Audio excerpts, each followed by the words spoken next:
Need that alcohol for sure. Good afternoon and welcome to Omniboslive, where some of us are still drunk from last night, wearing the same clothes they had on last night. Wow, I'm not one of them. I'm freshly showered and cleaned up, and I haven't had anything to drink. I'm Omnidog from Omnidog's Vault, joined by an all-star cast today of co-hosts. We've got Ryley Mo, the Omnibus Collector himself. How's it going, buddy? It's going well. I'm the only. I guess half of us drank a lot last night, but like you, Jess, I went to bed before midnight and woke up refreshed. Yes, I am too old to wait for the ball to drop on a fake holiday, in my opinion. But that just means that there's more to drink for Gabe Infinity Watch. Gabe, how's it going, buddy? What's up, man? I am one of the ones still wearing the same clothes from last night. I have no problem admitting that shit. I don't care. I'm not here to judge you one bit because the other member of our quartet, Omar, is still wearing his same clothes from last night and is still drunk, he says. Yes. And it's a mixture of that Waffle House and alcohol that just, oh, God. Like, you know, nobody goes to Waffle House and comes out going, man, I feel great the next morning. It's always regret, remorse, and, yeah. But anyway, I'm glad to be here. I woke up and I'm like, oh, my God, please don't tell me it's past noon. I told these guys I'd be on at noon. And I finished the book right on time, so I'm ready to talk about Silver Surfer and whatever else we're going to talk about today. It's been a while since we've all been together. Yeah. Silver Surfer, the book, was a review copy provided to us by InStockTrades.com, where you can get up to 50% off your collected editions. Loyalty discounts add 2% to that. We're coming up on an OmniBros code. It's this quarter where you get a little extra percent off there, too. Over $50 in the United States on an order gets you free shipping, the best customer service ever, and fabulous packaging. That's InStockTrades.com. Woohoo! I love that jingle. It's so over the top. How was everybody's Christmas? We haven't talked since Christmas, practically, it seems. I think I talked to you after Christmas. Oh, yeah, we did. And I've talked to Gabe since Christmas. So, Omar, how was your Christmas? It was an awesome Christmas, man. We got a new puppy. We got a new puppy in the house. And I hadn't, I had my pup for about 18 years. So it's been 18 years since I've had a new puppy. And it's made me realize I don't think I want any more kids. Because, man, I forgot how much work it is to train them. Like, I'm like, dude, do you not understand what I'm saying? Do not eat my arms. And those puppy teeth are sharp. Oh, yeah. Man, yeah. At least he finally figured out how to come down the stairs. So I have a fear. So we got a crate for him, but it's great. No, he's a great little dude. We named him Strider after one of my favorite characters in Lord of the Rings, and I thought you meant the video game. One of my favorite video games. Hideo Strider. It's a Nazi video game. What? No, you kill Nazis. What's that mean?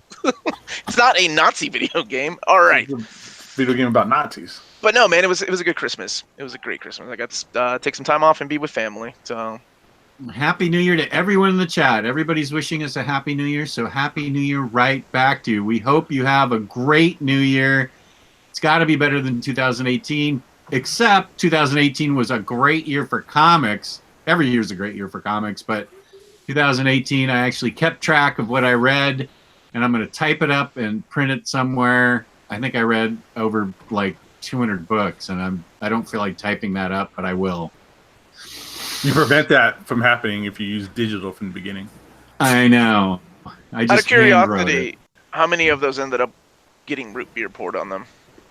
That is a good question. I'll have to go back, but as far as I can remember, I think I only root beered one book this year. You are a horrible human being. The one book that you root beer was Beautiful Darkness, which is I really enjoyed that book. So it's funny, out of 200 books, you read one book that deserved to get root beered on it. Yeah, not all of them were great, but not all of them were hideous sins of the genre like that book was. Jesus. So New Year's Eve, and I agree with Jess. New Year's is a fake holiday. Fake holiday. Okay. It is, and it's only cool when you're a kid because you get to stay up late, and that kind of stuff. But New Year's Eve is also my anniversary, Happy anniversary, dude. Yeah, thank you. So we went out last night and we saw the Bumblebee movie, Yeah, son. which was really, really good. I had a great. That's a fun movie. It was a great time. I loved it as well. Yeah, people asked me once. Somebody on my channel, when I said Super Sons is fun, they were like, "What do you mean by fun? Like, what does that mean?" So you made me think about it for a minute, and it applies to Bumblebee.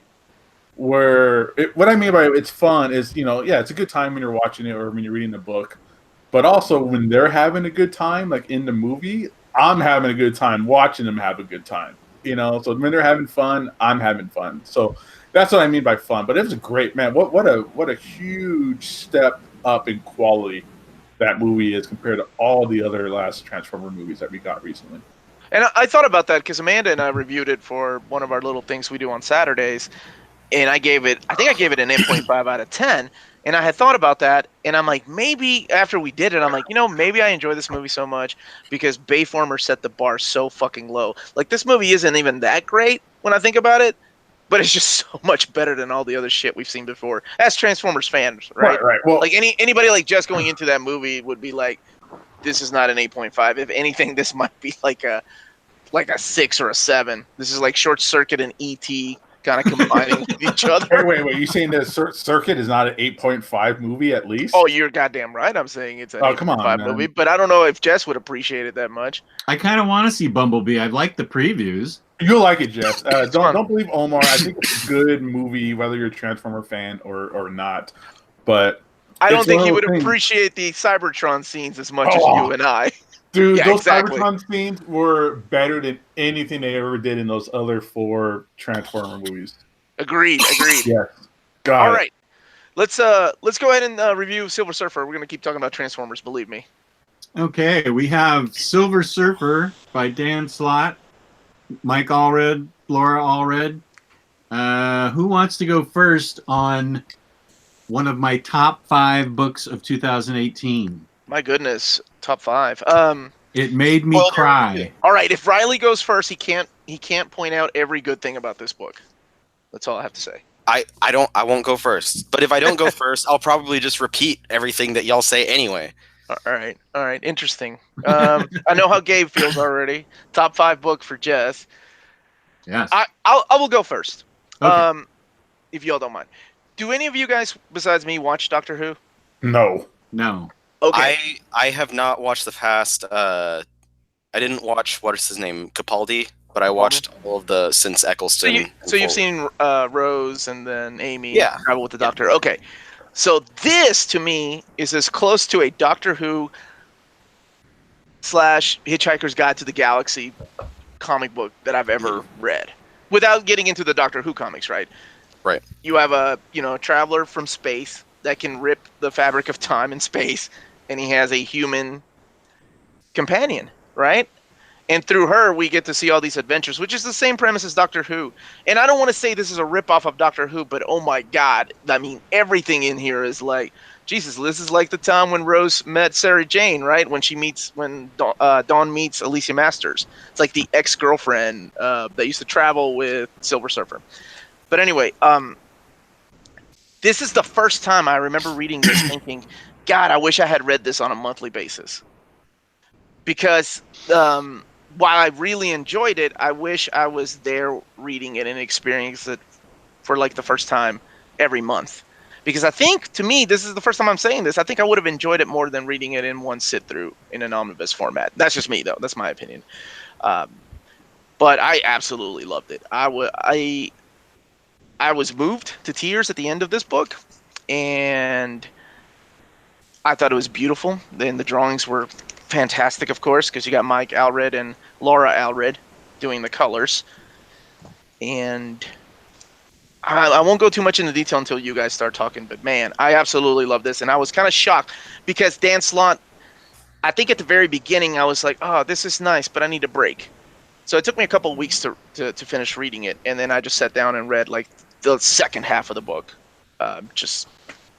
between yesterday and today. But I absolutely loved it. And we'll get into details, I'm sure, when you guys start talking. All right, Ryley, what about you? I did read it monthly, and I will say it was definitely a good experience because it is almost episodic. Typically, like most of the issues stand pretty well on their own. So it was something that in that way, it kind of felt classic. Like it felt like a series from the 80s where, for instance, like Claremont's early X-Men stuff, most of his issues stood by themselves as a whole story, and that's kind of how this made me feel. And it was nice because you get that experience every month where usually your comics, you're like, okay, like I got to see this happen, but now I have to wait, 2 to 4 weeks to see what happens because of that. But with Silver Surfer, usually each issue, I was like, okay, cool. I know that I'm going to get a good beginning, middle, and end. Every once in a while, I had to wait for the next issue to see what was going to happen next. But typically, it was very satisfying to read it in a chunk like that, which I think that Slott is really good at telling those shorter stories, because he has a lot of larger stories in his Spider-Man run, but he also has a lot of 1, 2, 3 issue stories that are sometimes the best stories of his Spider-Man. So it definitely has that same strength. Well, more so has that same strength in this book. I also, I'm not going to be a broken record, but there are a lot of obvious things that you can parallel between this Surfer book and Doctor Who. It was pretty much the first thing that I thought when I started reading the first few issues of this book as it was coming out. I was like, man, this is pretty much just the Doctor with a companion. But the comparison, whereas for some people it seems like it took out from it, because I've seen some people get upset and they're like, No, not at all. I think he borrowed heavily, but he did his own thing. right. I think the same thing. I think that he did well with it. He borrowed the premise, but went off and did his own thing very strongly. But I've seen a lot of people get turned off by it, and they're like, it's too much of just a pastiche of Doctor Who. Instead of doing, regular Surfer stuff. And to be honest, the Surfer's not a character that I'm very familiar with. Like, I'm familiar with him, but not to the level of, like I am with Spider-Man or the X-Men or the Fantastic Four even. I've only read a few different Surfer stories. So I can't make the connection of like, oh man, Slott wrote him so differently or wrote him wrong, so to say. So for me, it all just worked. And these characters were so endearing. And from what I've read of the Surfer in the past, Slott delivered for me the most human version of him. Or not the most human, but the most human feeling version of him. Mm-hmm. And that works so well with Dawn and the rest of the humans that he interacts with, to really present an emotional story that really got a lot of feedback emotionally from me and apparently from y'all as well, just stating openly that this is one of the few comics that made him cry. The Allreds always provide amazing artwork. I've been a fan since I don't even remember the first time I saw Mike's artwork, but the first time I saw a page by him, I was like, damn, I want as much of this guy's artwork as I can consume. And he definitely didn't disappoint in this book. I was really satisfied with that artwork. I think that his style works really well here because he's kind of known for emulating in a way that Silver Age style, with kind of a modern twist to it. So that pop art, Silver Agey type of stuff worked super well with the cosmic, fun, heartwarming storylines of this book. So yeah, I don't know what else to say right now, not to delve into anything too deep, but Gabe or Jess, whoever wants to. Jess. Well, real quick, I got to go. Something's coming up. I got to leave, but I'll talk to you guys in the chat later. Okay. Sorry, okay. I'm out. Well, I like the word you used, endearing. The characters were very endearing. I loved Dawn. I thought she was spunky, and I thought she was had a wonderful sense of wonder at everything, and really brought out what you were saying was the sort of human side of this I don't know what he is, ever present, ever living, immortal Harold. And I loved how they called him Harold, but then called him Harold Harold. They thought that was his name. Yeah. And the adventures. Now, Gabe was trying to come up with a definition of fun, and everybody has their own definition of fun. But all I can say is I just had fun reading this book. It was just a wonderful sense of exploration, a wonderful sense of drama, and ooh, look, Mike Allred gets to draw all these cool characters, which was a bonus. It was dramatic. It was funny. I had no idea Dan Slott had such a good sense of humor. I too have not read a whole lot of Surfer, except I'll tell you what, I haven't read any Surfer since like Fantastic Four 48 and 49 and 50. So, I mean, the Silver Surfer Omnibus is about the only Surfer I've read. So, to me, it was I've never seen Doctor Who, so this was a brand new experience for me. I have no idea what Doctor Who is like. I have no idea how comparable it is, but I just thought that this thing brought Dawn, the girl, her sense of wonder and excitement and adventure. It brought us took us to the birth of Galactus and the transformation of Galactus, which were both amazing. And the time travel stuff was really uniquely done. I thought it was really well done. And at the end, yeah, I was so emotionally invested in this book that I have no problem admitting that I cried. It's not, I get so emotionally invested in a book, in the characters, and yes, I am aware these characters are not real, but it is a testament to the writing that I was so emotionally invested in it that I actually did get choked up and tears came down my face at the end. And to me, that is a remarkable achievement of a book, and that's why it's in my top 5 for the year of 2018. I'm not sure who decided to read this book as one of our review books, because at first I was hesitant because Silver Surfer is just not one of my favorite characters in the Marvel or comic books in general. But I'm so glad that I think it was Ryley or Gabe decided this to be our review book, because I'm so damn glad I read it, because it was such a beautiful book. I think it was wonderful the way that we see everything and experience everything through Dawn. Yeah. And I think you don't need to know anything about the Silver Surfer in order to pick up this book and enjoy it. Because in the end, it's more of a story about Dawn and her family than it is about the Silver Surfer. And he feels more like the companion instead of her.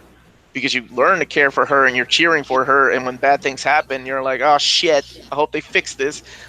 And honestly, they fix it in a very Doctor Who-ish kind of way with the revamping of time and things like that. And I'm like, oh, even though I've seen this before, doesn't keep me from enjoying it again in a new way. You know, it's just a case of art inspiring art. That's all it is. I love the way... You make a good point that it's very new reader friendly. Yeah, absolutely. I think anybody can pick this up and enjoy it. I know, you know, there are people out there, believe it or not, that don't like Mike Allred's art. I can kind of see that, you know. I think when I was in my teens and I was going through my extreme phase, that this kind of art probably would have turned me off a book. A little too Jack Kirby-ish for me, not detailed, not enough cross-hatching. But you know, now that I'm older, my God, it's beautiful, and it's his wife, right, Laura? Yeah. Her colors are gorgeous. I love the little. I wish I could find the panel, but he even manages to sneak his creative own Madman in here. Who that's actually. I saw Clark Nato saying that people were complaining that Silver Surfer's eyes look like very similar to Spider-Man's eyes, but honestly, he reminded me more of Madman. Yeah. In that sense, but yeah, everything in this book was gorgeous. I loved it. I love the stories. I love the planets. that, and actually the planets aspects, this goes back to my comparison to Hitchhiker's Guide to the Galaxy. You know, all these aliens I could see in Douglas Adams' book, the way that Mhm. he describes them, or how quirky they are, right? They're not, even the ones that are kind of a threatening force are really almost tongue-in-cheek. But yeah, and he even manages to sneak in the crossover events, right? We got Yeah. a Secret Wars issue, we got a .1 issue in there. I thought he handled that really good. I agree with that. It doesn't take you out of the book at all. It flows really well. And this is one of my favorite pages, but did you all sit here for a few minutes trying to figure out who all these aliens were supposed to be? Obviously, that's the Doctor, right? And then you've got like Uma Thurman from Kill Bill, and then all these other characters here. Yeah, Harry Potter. But anyway, yes. Oh, right. Yeah, I remember what you're talking about. Yeah, that was great. So if you have not read it, I do want to talk about some spoilers, if that's cool. So, what time? What? Jess, if you could mark the time when we start talking about spoilers. Okay, I'll put it in the chat. Thank you. Because I don't want to ruin this experience for anybody, because I think people need to read it for themselves. Okay. All right. So Dawn, yeah, she's the human that gets taken. She gets abducted by aliens, very like Arthur Dent. So automatically I'm thinking, yeah, Hitchhiker's Guide to the Galaxy. And she meets a group of aliens and runs into the Surfer, and they both get, become partners in crime. And she travels in space with him. But what got me was, this whole time she has a twin sister. Her twin sister wanted to leave Anchor Bay, which is where she lived. She wanted to see the world, and Dawn just wanted to stay there with her dad. So she has this really good bond with her father, and I thought that was beautiful. And the whole time, by the way, because this becomes very important. She's wearing this ladybug dress, right? Mm-hmm. Or a ladybug shirt, or a ladybug jacket. No matter what episode, what book she's in, she's wearing some kind of variation of that dress, which comes into play. Oh, this is another page, damn it. I kept looking at and trying to figure out who the artist, and obviously Jack Kirby, Stan Lee are in there, but like who, maybe everybody that's worked on Silver Surfer in the past, Kurt Busiek. I think there's a lot of people who haven't even touched the Surfer in the past on there. Well, I see Jim Lee in there. But yeah, this was a fun cover to look through. But anyway, so obviously the adventure has to end, right? This can't go on forever. So through a series of mishaps, they get stuck in this time loop where they both are able to, I don't want to say both of them grow old together, but he makes it was really sweet that he was faking it, that he could grow old with her. Right? I thought that was such a beautiful moment when she's like, you can stop pretending. This page right here. I thought this is one of my favorite parts, where she's dying. And That's the part that I started to cry at. That, and when she loses her dad. I hated that. Because she's having fun in space. She leaves without saying goodbye to her family because they're making dinner. And because of her freaking mom that she was trying to reconnect with, who is probably the biggest piece of crap mom in this book. Yeah. And so she takes the Surfer and she's like, let's get the hell out of here. They go in space, and then, a goofy villain stops him from coming to Earth, and she doesn't make it. She's trying to make it back to Earth for the birth of her twin sister's kid.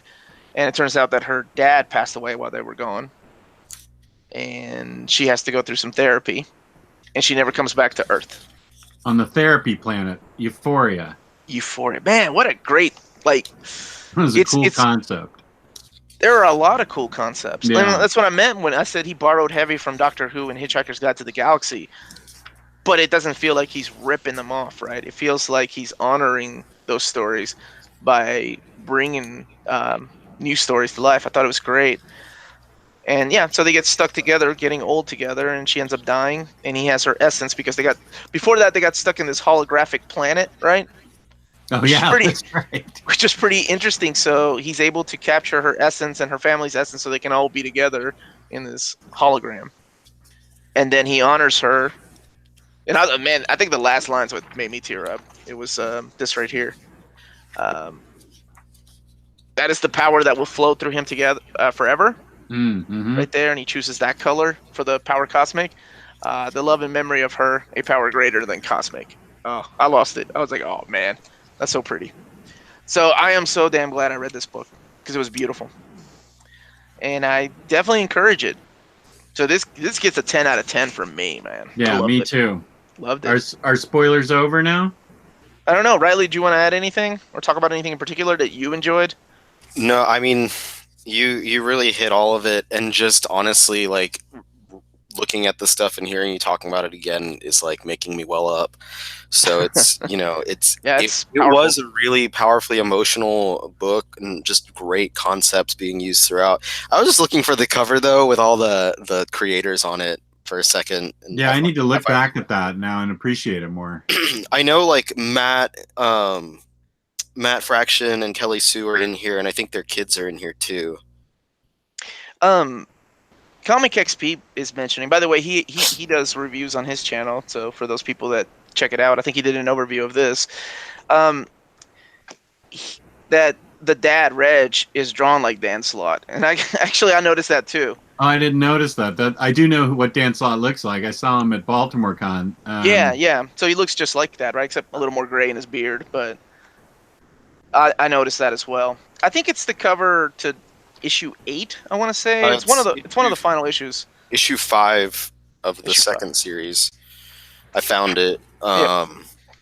There's even like Gerard Way is up in the top corner. How do you recognize that?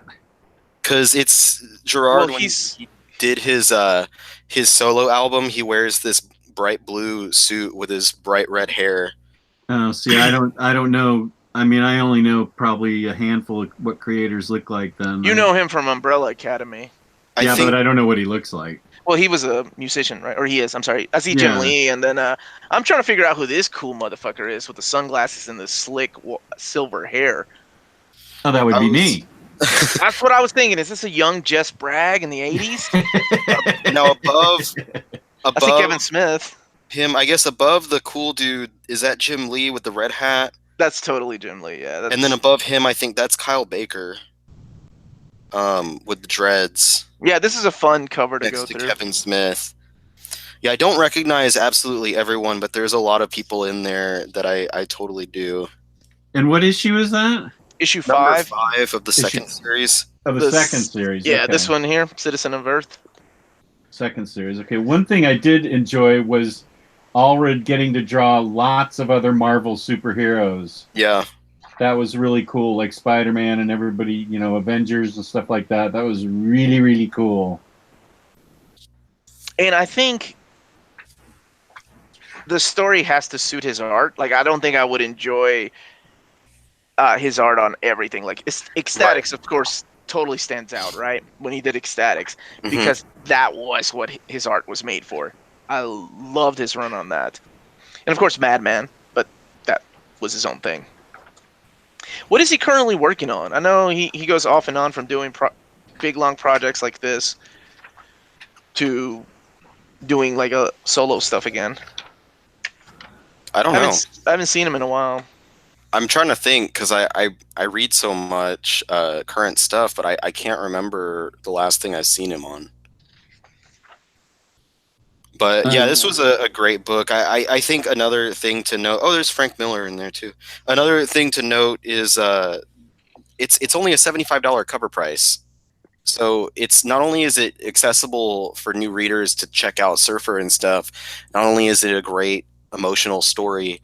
Not only will it make you cry, but it's also not terribly expensive. It's one of the very few Marvel Omnis at that price point, especially for this length. I think it's like 30 issues long. It's right at 30 issues, I think. Who's the guy that, up here at the top with the dogs? I don't know. Oh, okay. Somebody likes dogs. Two dogs, and looks like a heavier me, sort of. I don't have 2 dogs, though. So it can't be me. I have 2 dogs, but they don't look like that. Right, there's a bunch of dogs up there. Okay, awesome. What do you... This book makes me wish I could go... I could track down that original Silver Surfer omnibus. Yeah, that's been on my list forever. because I'm like, well, maybe if I enjoyed, Dan Slott's take, maybe I could, because I've read some of that stuff before. I just didn't like it, but I was also a lot younger, so I think I would enjoy it more now. That's all I was gonna say. Sorry, Jess. Didn't mean to No, cut that's you fine. I was gonna. We both rated it a 10 out of 10. What did you think, Rye? I don't often give numerical scores, but I do think that if there's something perfect, this is as close as it can get. Is it as good as Animal Man? No. No, nothing is. That's the bar that everything else measures up to. That's my bar. My bar is Animal Man, and then like Alan Moore's Swamp Thing is really close. This is somewhere in the realm of like runs, like whole runs by certain creative teams, probably in my top 20 of all time.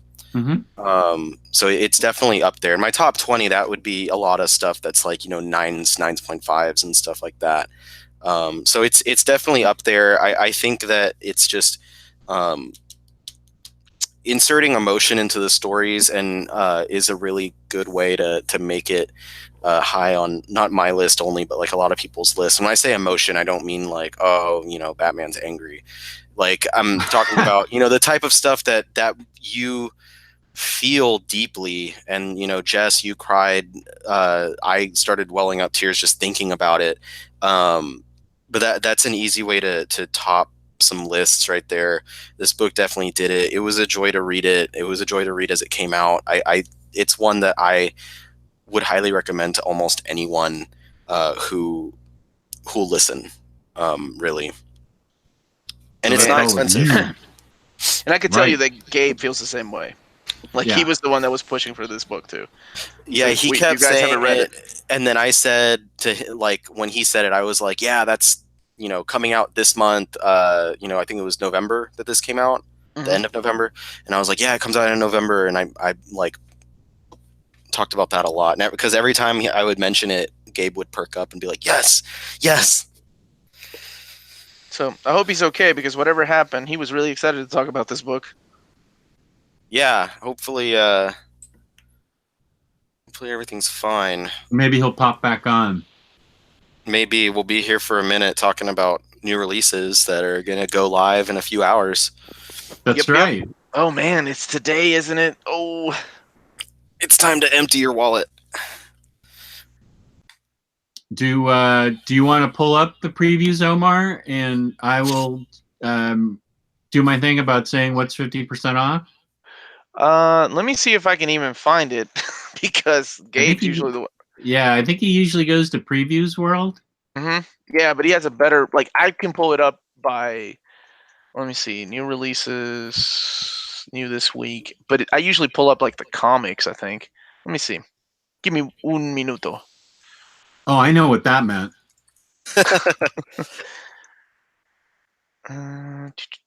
Yeah, see, I'm pulling up the comics for new releases. How does he get to the trades? Well, I mean, I could share my screen and show you what the new releases I see here. The Conan Reader already came out. Yeah, are you looking at the right week? We're lost without Gabe. Yeah, no kidding. Didn't you do it without it was just like me and you on one week, wasn't it, Jess? Probably, yeah. I mean, I can try and find it too. Go for it, big guy. And I'll pull up the email with the 50% off. Okay. So we got 3 Omnis coming out this week, don't we? At least today. 3. Let's see what we got here.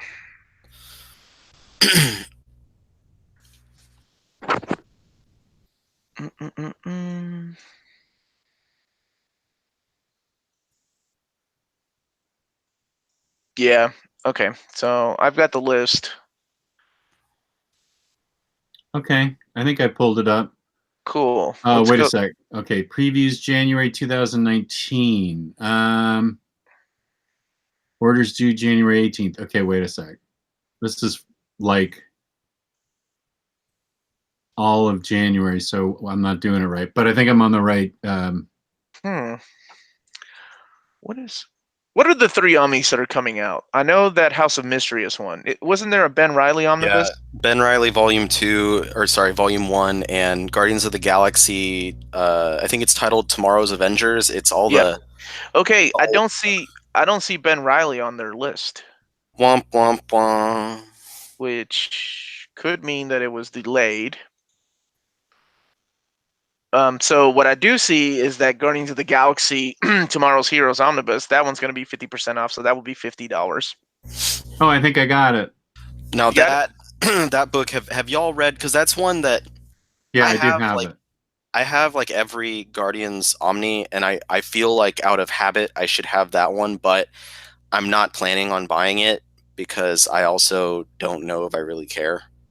Have y'all read that material? I read it in the classic oversized hardcovers. Okay, let's see. but Pick I don't- me. Sorry, I'm saying That's it okay. out loud. Screen share. Your entire screen share. Boobity boobity. Whoa. And then wait. Whoa. Present to everyone, right? Infinite Uh-huh. recursion going on right here.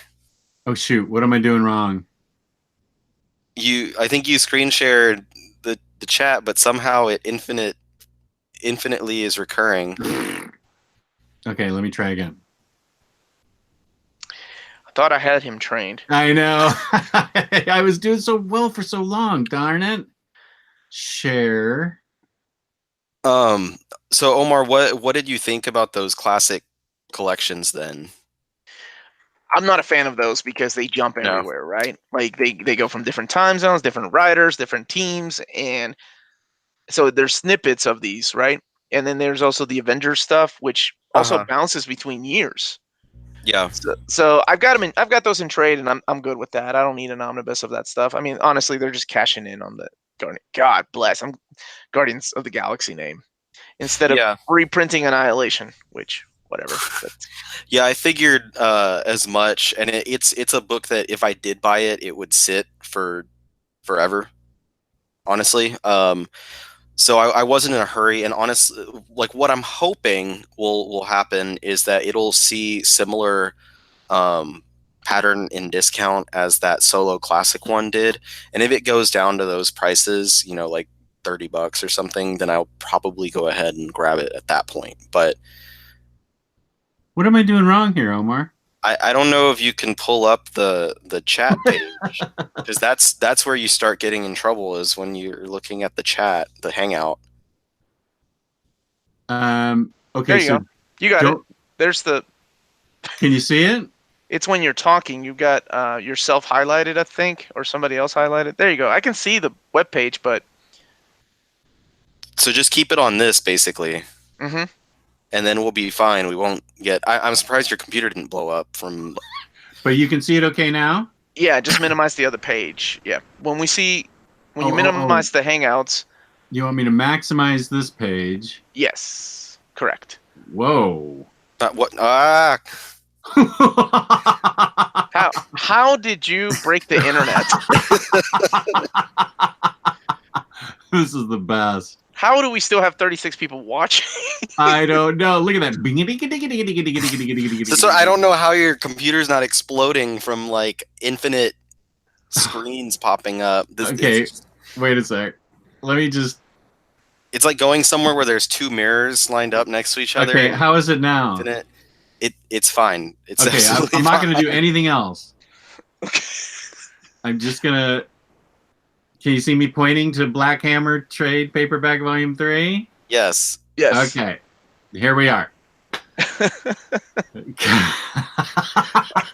What a goofball. All right, big dog, go ahead, share away. What do we got? We got Black Hammer Trade Volume 3, Age of Doom, Part 1. Mm-hmm. And a book everybody's waiting for, BPRD Hell on Earth, hardcover Volume 4. That will be 42% off at In-Stock Trades today. Okay. Both of those. Conan Reader, trade paperback.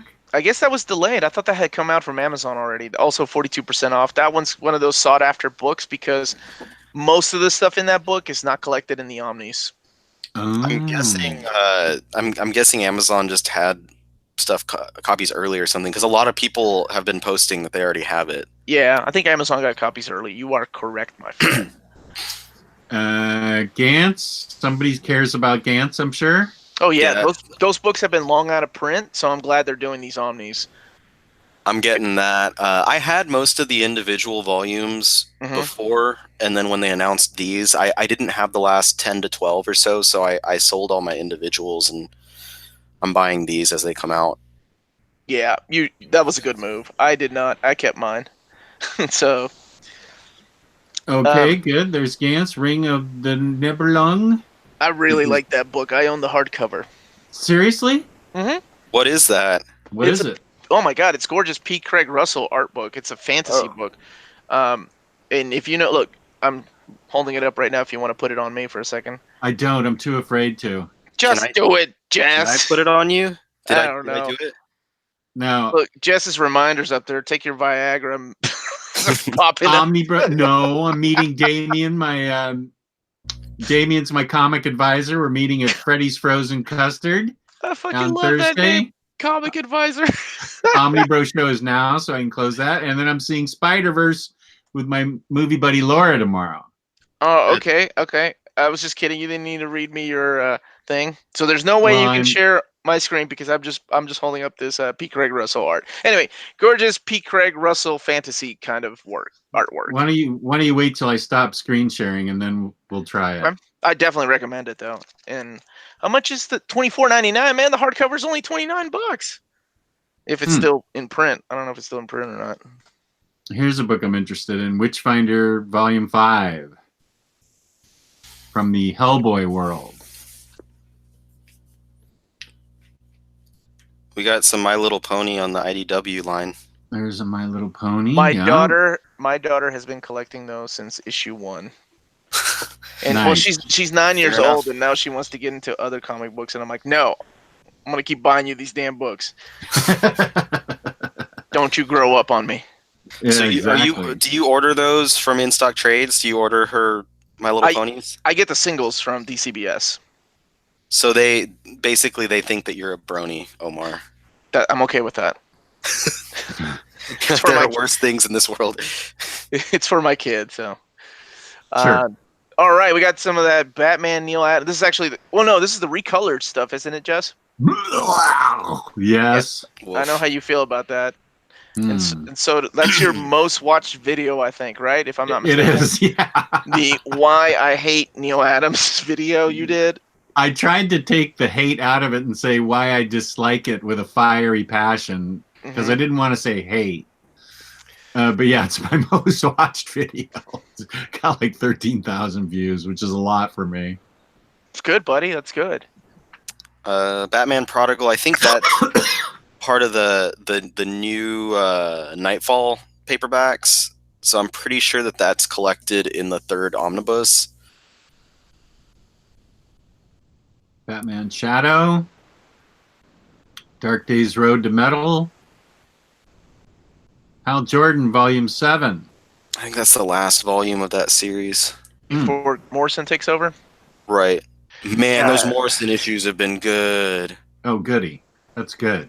Yeah, I've read the first one. It was solid. Man, I was hoping they'd go ahead and announce Green Lantern in OHC format. That would have been nice, but I don't think it's going to happen now. So here, one of the Omnis for the week, that House of Mystery Bronze Age Omnibus. So that's not something that I'm planning on getting. That's 50% off at in-stock trade, so it will be $50. That is something I'm getting because of all these artists. That's a fair argument. Yeah. This is, I remember right in the middle of my teen years, I would get House of Mystery and House of Secrets and singles and love them. Charlie Rogers is asking what time do they go live at on IST. I want to say, isn't it somewhere between 2 to 3 p.m. Eastern Standard Time? It's usually 2:30 my time. There we go. 3 p.m. Eastern Standard Time. Okay. There you go. There's your answer. And you can take it up with Jess if he's wrong. I am not wrong. 2 books from Omar's favorite, Jinx and Powers. No, thank you. Jinx is great. I actually have read both of those. So yeah, both of those. This is Bendis doing his whole, I think he calls it Jinx World, is all of his like creator-owned stuff, and he's just re-releasing it all at DC now that he's exclusive with them. Superman Kryptonite Deluxe Edition. I haven't read that one, but Love that's that the story. Darwin Cook and Tim Sale. Yeah, I love that story. I don't know if it's worth $30 though, because it's really short. It's only, I think, 5 issues. So I have don't to know. make an admission here, and it's an unpopular admission. Maybe I should save it for our unpopular opinion show. Uh-oh. What is it? You don't like Superman? You don't like good books? You gonna pour root beer on that, jerk face? Just keep going. You're doing a good job. I'm not a fan of Tim Sale art. That's okay. I'm a fan of his art when it matches the story. I don't like his take. Like, I loved his chubby Superman in the Jeff Loeb Superman for All Seasons. Yeah. But here it's a lot different. Like, he's slimmed down. He looks. I never liked his muscular characters, right? So yeah, that's just me. I'm just putting it out there. Everybody can hate on me. That's cool. I'm used to it. that's right. Oh, the chat's blowing up on Jess right now. I bet no one cares. Go home, old man. Stop reading. Start reading comic books. I'm making all these up. I know. I doubt anyone cares. One of the things I've always heard about Tim Sale is that he's colorblind. Huh. I don't know if that's true or not. And I heard that actually, funny enough, it was like a documentary on Heroes. Do y'all remember that show? Because he used to do the paintings for one of the characters. Yeah. All right, moving on. Sweet Tooth, Volume 3. I am not a fan of this guy's artwork, but I do like his stories, and that is Jeff Lemire. Jeff Lemire. I really like Sweet Tooth, though. I thought it could have gone a little longer, and it would have been a better book, but I was okay with the way that he ended it. So I may have choked up at the end of that book too. That was a good one. I agree. That was a good one too. Wildstorm, Michael Cray. No idea. I think only Ryley might know what that is out of the three of us. It's a spin-off of the Warren Ellis Wildstorm book. It's written. It was at least co-written by Ellis at the beginning, but yeah, Brian Hill takes over. It just follows the character of Michael Cray, and he interacts with actually a few main universe characters, like it says on there. Diana Prince and John Constantine are in there. It's pretty good. It's not, anything that it's not on top of any of my lists or anything for the year, but it was an enjoyable series. No, here's a book I wanted to ask you about once we get to it. Omar, there's the Spider-Man Ben Reilly Omnibus hardcover volume 1 right there. Is it called? Okay, so it's not Ben Reilly. It's called Spider-Man. Let me double check the list. I mean, it's Spider-Man Ben Reilly. Yeah. It is on the list, and it is 50% off. Good, because I want to get my You want to get your shitty stories? Yeah. If I'm gonna buy my crappy Spider-Man book, then it's gonna be for half off, right? Oh, absolutely. And I will also be purchasing this horrible fucking book. Yes. Now, I've never read any of it, so I'm just speaking. Oh no, you are in for a world of hurt. I've read all of Dan Way's Deadpool, so I think I'm prepared for something. This is different. This is like, oh my god, is this story ever going to end? I get it. He's the new Spider-Man. He's not sure of himself, and oh man, they just padded out the shit, and nice. Then they include crossover events, and I think by this point, one of my favorite things I remember reading in a Marvel. It was in the letter pages of a Spider-Man comics. They were like, some kid wrote it in during the JMS run. I don't know if he was a kid, but he was like, hey, I stopped reading comic books right before the Clone Saga started, and I started picking them up with JMS's run. Can can one of you guys let me know exactly what happened during those years between then and now? And I don't know who answered the letter, but it was brilliant. It was like, yeah, we started this Clone Saga thing. It was kind of not good at all, and we lost a lot of readers, so we revamped the story. So I was like, man, that is so true. That's how you sum up the Clone Saga. It was not that good, and we lost a lot of readers. And here we are spending what's that going to be, like $60 today? $62.50 on an omnibus because I'm a complete whore. Are you getting this, Completist. Omar? Of course I am. Oh my god, I love it when you Are- rip a book apart and then decide to get it. I'm Omar, an idiot. are you as? Because I'm the same way with Spider-Man as I am with the X-Men. It's like it can be the shittiest, and I'm like, if it's an omnibus, I'm gonna be like, yes. Except actually, I did not get that what was it, Web of Spider, not Web of Spider-Man, Tangled Web. because I've already read it, and I was like, that's Yeah. definitely not worth the money. Tangled Web. I think if it was at a discounted price, I would have bought Yeah, it. it was only just one- too little content for that price. And the only one, honestly, I don't own is the Untold Tales, the Kurt Busiek stuff. You know, I did miss that one. I don't have that one, but that wasn't on purpose. I just missed out and I never grabbed it. But are you the same way with most Spider-Man stuff? Oh as, yeah, absolutely. Like with X-Men? I ended up, honestly, I did do something. I ended up selling my Spider-Man versus Venom book because I know one day this will get reprinted, and I read all the stuff in there, and I did an overview video, and I realized I don't need this on my shelf, so I got rid of it. And because that's what I do sometimes. I sell some of my books to buy more books. So,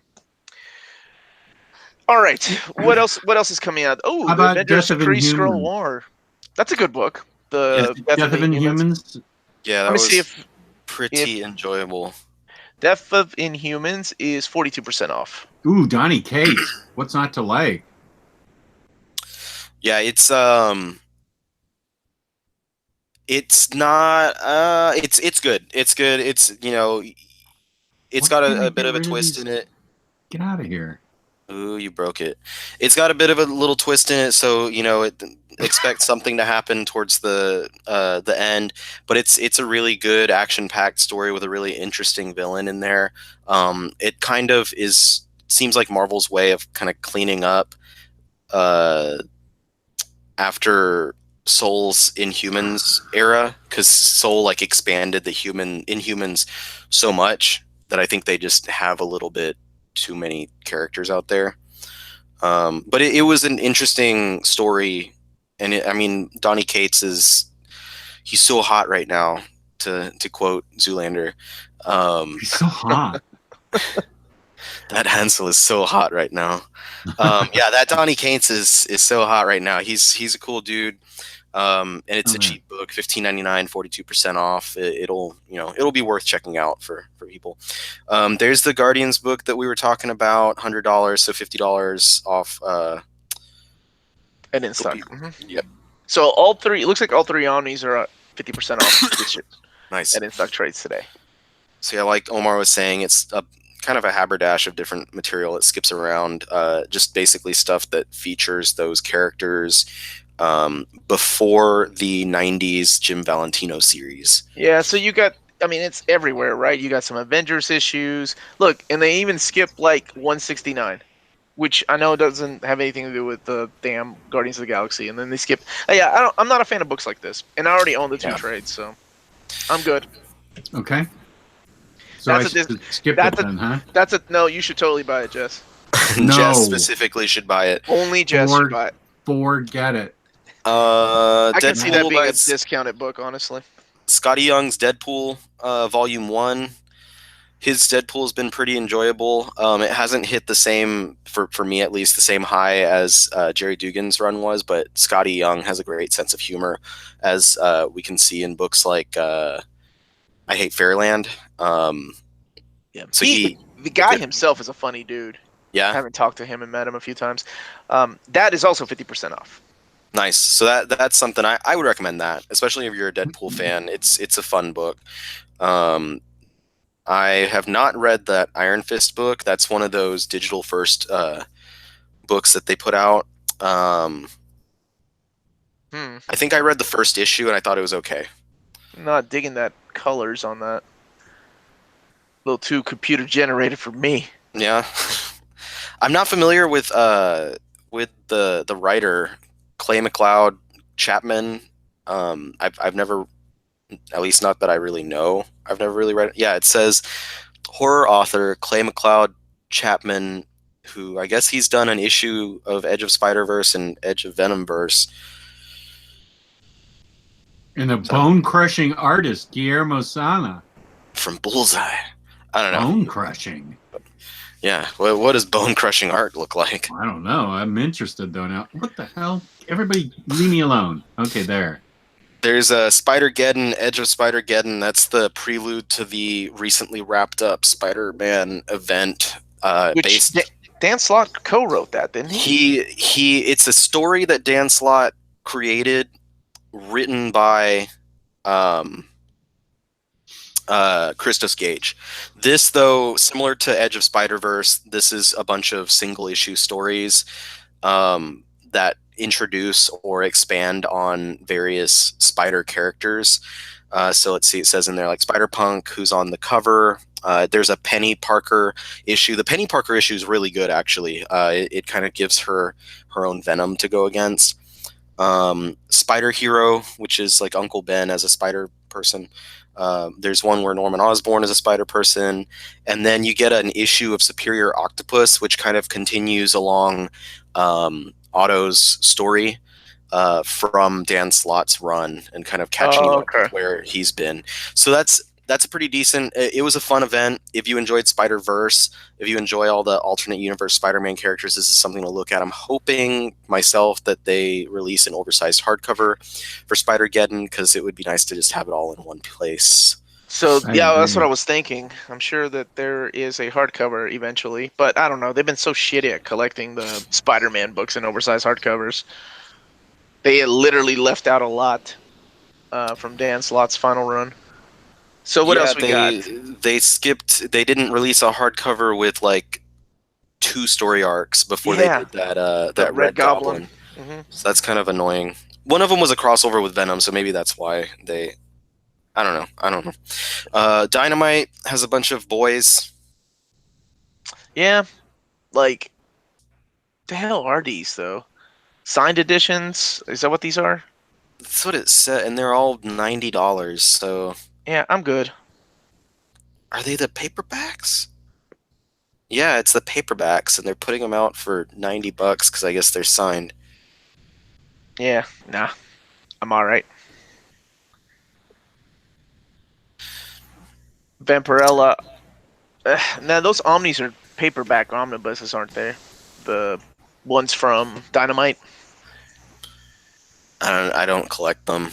Okay. Did you ever wait? Is this classic? No, this isn't classic Vampirella. This is the Dynamite years. I always wanted to get into the Vampirella archives because she started off in creepy and eerie magazines, and I collect those, but I never got into the Vampirella thing. What's that? Swords of the Swashbucklers. It's limited edition for $100. Isn't that what's his name? Bill Mant? Yeah, that's Bill Mantlo. That's what I thought. And Colleen Doran. What was her book that she had? She was Distant Soil. Yeah, thank you. She was one of the first female independent comic book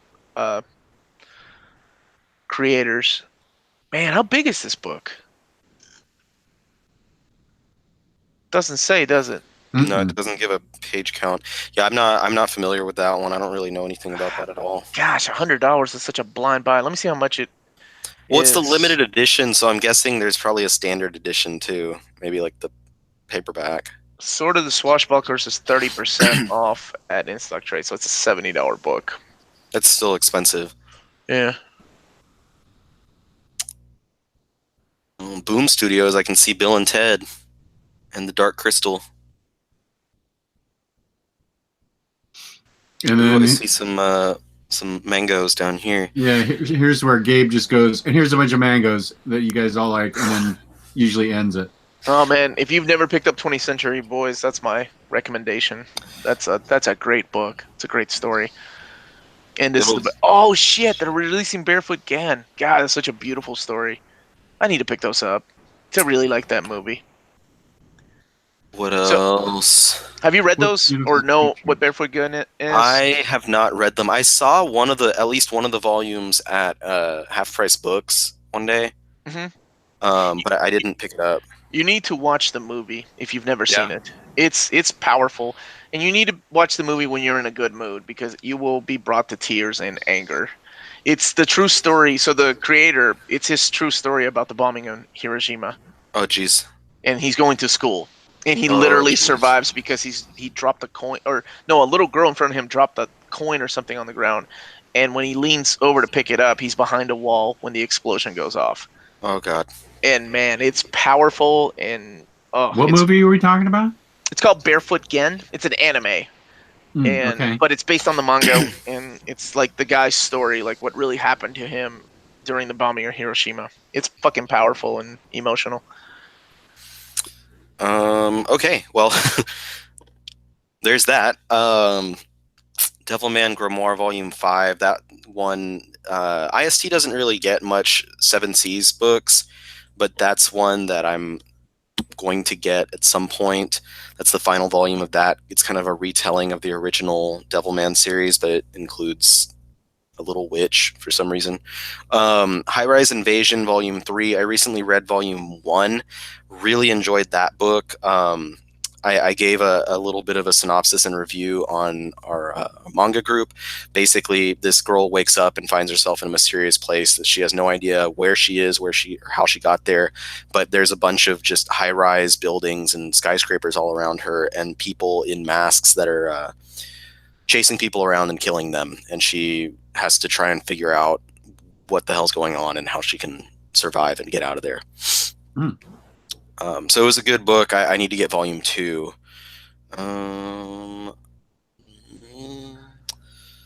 It's My Hero Vigilantes Volume 3. It's a spin-off series. Some Pokemon. Man, there's so much Pokemon manga. Radiant Volume 3. I mentioned that one on the last show that we did, Jess. That was the I remember that. French dude that lives in Canada making manga. So Volume 3 of that series coming out. I was always a big fan of Rurouni Kenshin. Yeah, that was a great series. And it's a wonder that they're still printing those. Because you know the story, right?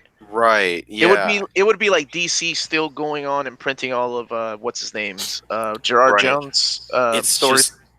Like he actually got convicted of Watsuki came out and was like, yes, like, and was like, yeah, I did this. And so the creator, Jess, if you don't know, was accused of child pornography. What book? It's called Rurouni Kenshin. And this is one of those books that, for me, I really enjoyed, right? And I know a lot of, and it's one of those times that I'm like, okay, I got to separate the artist from the art. Right. I can't, because I enjoy it, right? Yeah, it's a really, really good series. So it's really hard to take that kind of knowledge in and be like, God damn it. Well, it surprises me that Viz is still publishing out these 3-in-1s because of that. Yeah, it's so different for Japan for stuff. And I know that this is an American company reprinting Japanese stuff. Right, that's what I was thinking. But like, it's just so different with Japan, like the way that they are about these kinds of things. Like I think he had to pay a fine of like a few $1,000s or something, and that was it. Yeah. So it's crazy, and he's still like, they put his current series, which is another Kenshin series, on hiatus, and then he's coming back to it. Like they announced it's going to be continuing soon, or maybe it already has. Creepy. But it's weird. It's really weird how different we are in the US. Our culture is, and how different they are about that in Japan. There's a series that I've been collecting recently, and like I'm about 10 volumes away from concluding, Toriko, and that creator was found to solicit prostitution from like a 16-year-old girl, and and yeah, so he caught a lot of, it was illegal, and a lot of it though was the exact thing about it, because it's just hard to explain everything about the way it works in Japan, but like their ages of consent are a lot different, but it depends. There's like a lot of factors about it where they're like, well, if this, then this, and if this, then it's illegal, but if this, then it's not.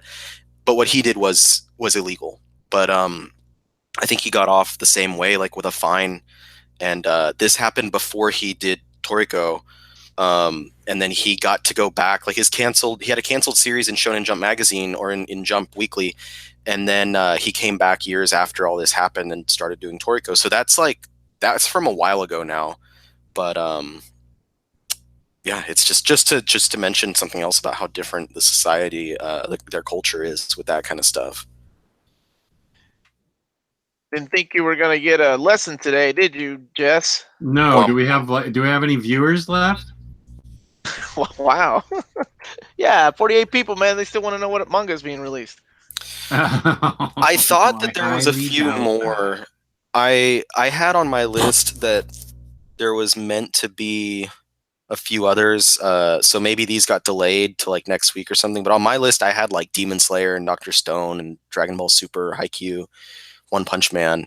Maybe those are next week, or maybe it'll be a surprise and they actually show up this week. I don't know. Okay, We'll see. so really quick recap of what's going to be 50% off today at In-Stock Trades. We have the Deadpool by Scotty Young trade paperback, 50% off. That will be $8.99. Then we also have the House of Mystery, the Bronze Age Omnibus, 50% off. That will be $49.99. Also, the Guardians of the Galaxy, Tomorrow's Heroes, which I think we all said we're going to pass on, 50% off, $50. And the other Spider-Man, Ben Riley Omnibus will be 50% off from $125, making it $62.50. And that is all I see as far as 50% off. Cool. Man, Right I on, feel man. those people getting those artifact hardcovers, like they don't get a discount on those. I remember Jim No. Min and Gabe talking about those. They don't nobody discounts on those books. I think you get your 2%. Oh, and I take it back. There is another book that's 50% off, and that's Superman Kryptonite, drawn by Jess's favorite artist. That will be $14.99 today. I think the only hesitance that any of us should have with like talking about something we don't like is just how much shit that we're going to give each other later. Because I know that now we're just going to talk about Tim Sale all the time with Jess. It's going to be like it's gonna be a thing. like Nightfall. It'll be like Nightfall for Jess. Oh no. And somebody that didn't know will talk about it in the chat, and we'd have to explain, like, oh yeah, Jess is a piece of crap. He doesn't like Tim Sale. I'm guessing you passed on the Batman by Loeb and Sale Omni then, Jess. I did. So, have you read those But stories? I do have those in absolutes, I think. Those are wonderful. Well, because you enjoyed his artwork so much, you needed an oversized format. Those books were the ones that I enjoyed the stories, but I had that's where I sort of decided I wasn't really into his artwork. There's a fair amount of people though that are not into Sale's artwork, so you're not like I can see that. you're not alone. There are dozens of you. Thank you. Dozens. Dozens. There are dozens of us. Never nudes. Good catch, Jess. You caught it. There are other people I've seen who are like, man, I just don't like that dude's artwork. For me, I love it. I think it works really well with those stories, and I also liked his work in For All Seasons, like Omar was talking about earlier, with the chubby Superman. Oh, chubby Superman all the way, yeah. He's so awesome. I can kind of see that. There are a lot of people that don't like him. Jay Lee, Mike Allred. I've heard people not like his art. You know. Yeah, I get it. Whatever. It's all subjective, man. One person's art. We're still going to give you shit about it. Oh, but absolutely. It's fine. Absolutely. I can feel it coming. I'm not telling you you're wrong, but but I hate you. So, but you're not right. You are far from right. So before we wrap this up, right. I'm curious. Some Taylor Brown's asking, what are you guys reading right now? I know for me is Crisis on Infinite Earths, because we're doing a old reader, new reader. We're kicking the segment off tonight again.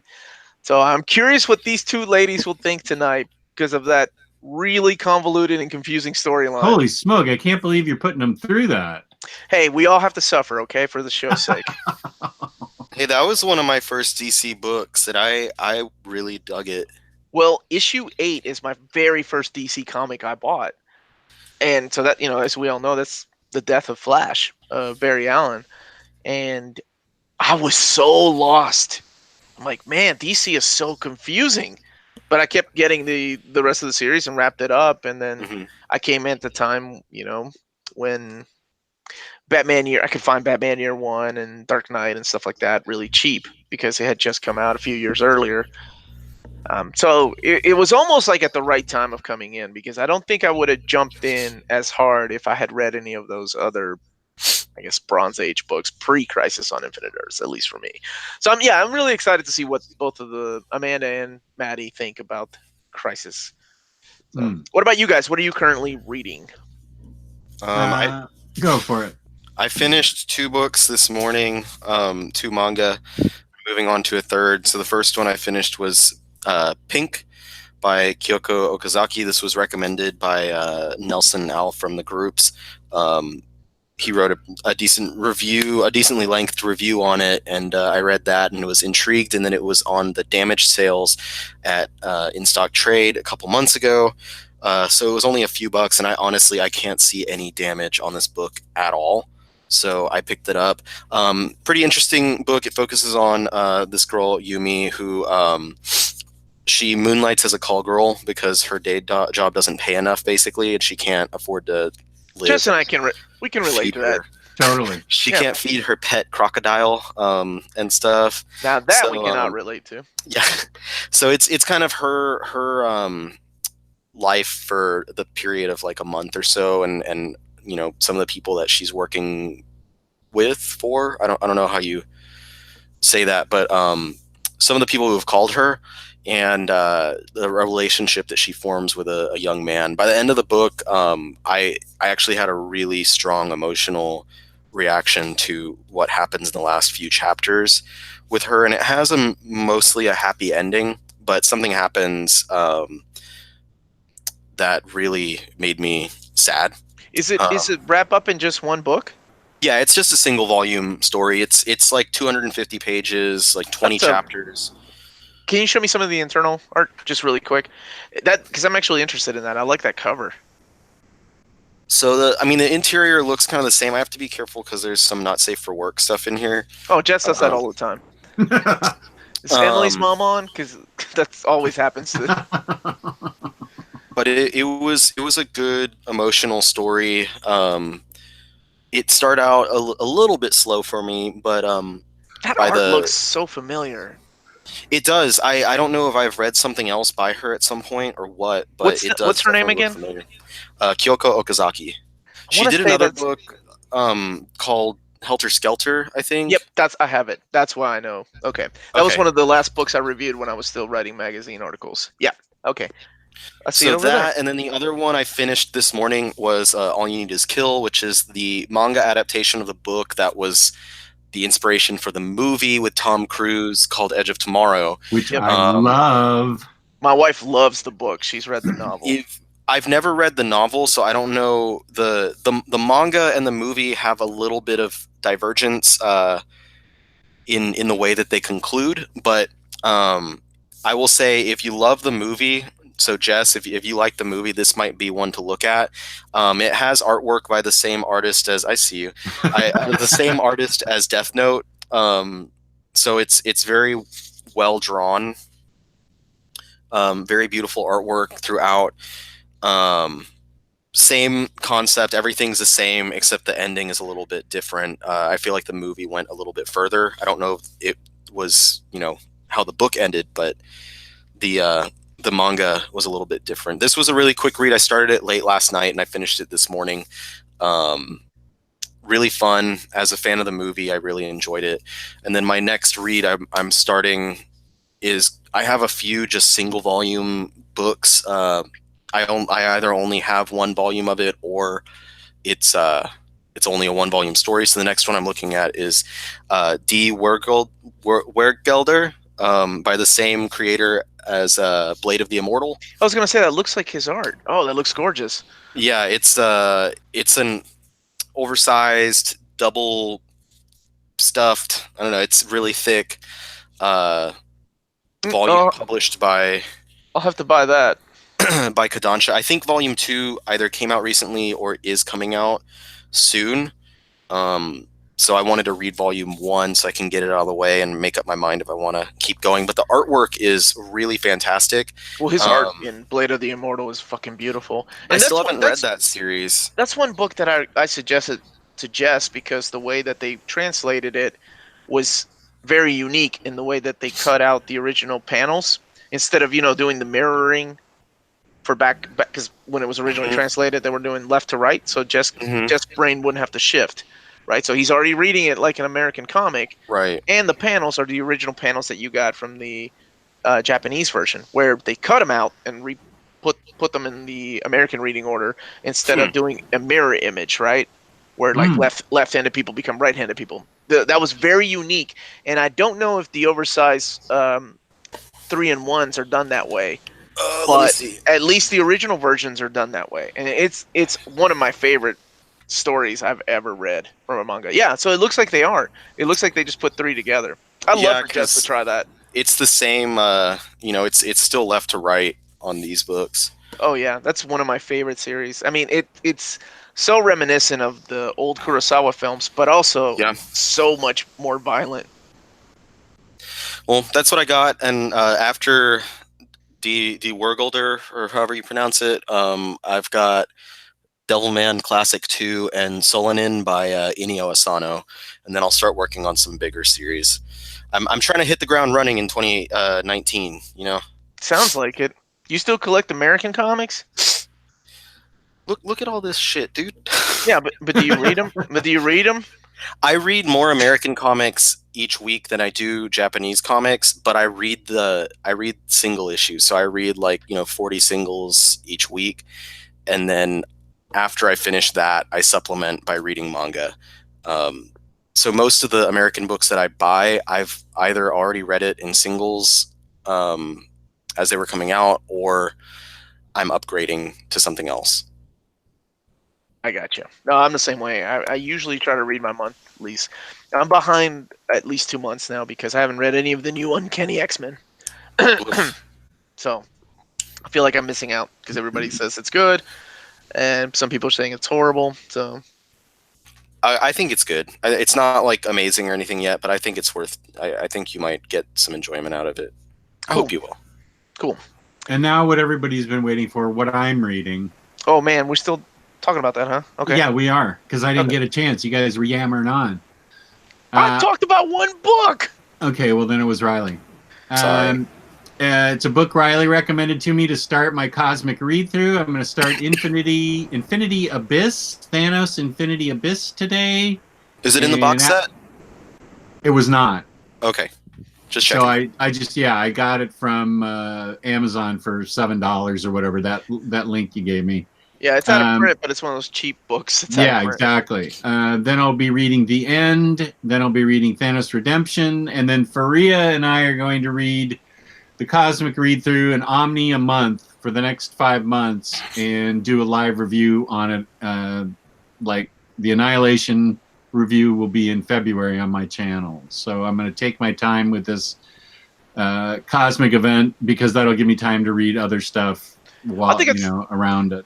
That's a good idea, but I will say you will be hooked, and you will be like, I don't want to stop reading the cosmic books. That's good. Well, that's what I told Amanda and Maddie, because we're doing something similar at the beginning of the year. We're going to start looking at, at the beginning of now, I guess, because it is 2019, start reading the Cosmic Saga. And I was like, yeah, they want to take breaks in between. And I'm like, I know you want to, because I know Maddie's already read it, but you're not going to want to as soon as you get to that cliffhanger of holy shit, what's going to happen next? Where's Nova going to go? Oh my God, the Guardians of the Galaxies are getting their own book. I got to read what happens next. Holy shit, the X-Men are on board for this next crossover? Yeah, it's one of those nonstop fuel pumped. Oh man, I can't wait to see what you think about it though. Oh, good. I'm excited. Thank you. Mm-hmm. And some of those books I got from InStockTrades.com, where you can get your collected editions up to 50% off, as Omar was just telling you. Loyalty discounts add 2% to that. There's going to be an Omnibroslive code coming out soon in this next quarter. Over $50 in an order in the United States gets you free shipping. Fabulous customer service, the best packaging around. That's InStockTrades.com. Thank you for supporting them. They are our sponsor. And they have the cheapest books on the planet. Oh, and call back to the last show. Tyler found me a copy of Katamari. Oh, yeah. That's Yeah, so amazing. he's Oh gonna wow, that's be awesome. shipping it out sometime this week. He went to go yesterday, but there was a power line that had fallen down in his street, so he couldn't get out to, or I guess Saturday. Wait, Power pole. like the whole pole. The whole pole is across the street. No, it was Monday. It was yesterday. That I feel like today's Sunday. I'm off.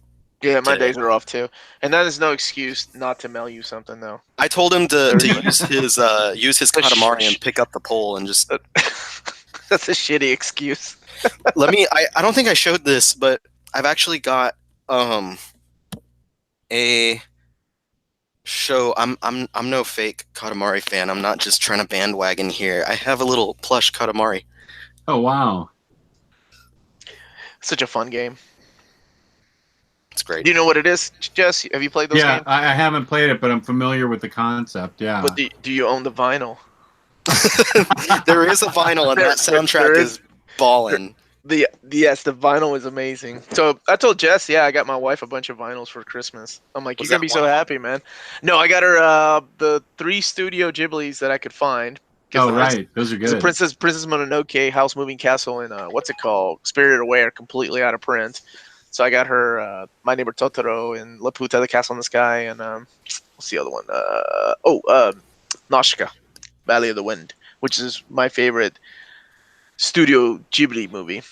So Jess is like, yeah, these vinyls for anime movies are great, and I really like this movie. I really like this movie based on a Japanese novel that has a like manga adaptation that Ryley just recommended that I would probably like, but nope. Yeah, Yep. no. That sounds about right. That All right, is guys, I gotta go and take care of this puppy. Do some And more I gotta reading go. for my episode tonight. So I gotta go play some more Horizon Zero Dawn with my daughter. And I gotta go make an excuse for something. Awesome. Omar, where can they find you, especially tonight on Near Mint Condition? Tonight, yes, that's where they can find me. Near Mint Condition. That's the name of my YouTube channel, and we are doing a live episode tonight, talking about Crisis on Infinite Earths. A story that came out in 1985, 86. So very excited to talk about that. How about you, Ryley? You can find me right here, and you can find me on the group, the Omnibus Collectors Comic Swapping Community, and you can find me on my channel, Ryleymo, RYLEYMO, and my what's that thing called? Instagram, where I've only been posting pictures of my dogs because the fireworks last night were scaring Chewy, and I had to have him bundled in my hoodie so he would calm down. RYLEYM0 is my Instagram. And you can find me, Omnidog, on Omnidog's Vault on YouTube and Omnidogs_Vault on Instagram, where I'm sure I'm going to forget to post stuff, but I'll try. So thank you, chat, for being so chatty. And if you all could give us a like, it helps us in some algorithm. I'm not sure how, but if you could give us a like or subscribe. Peace and love. Peace and love. Thank you for tuning in, and Happy New Year to everyone out there. Adios.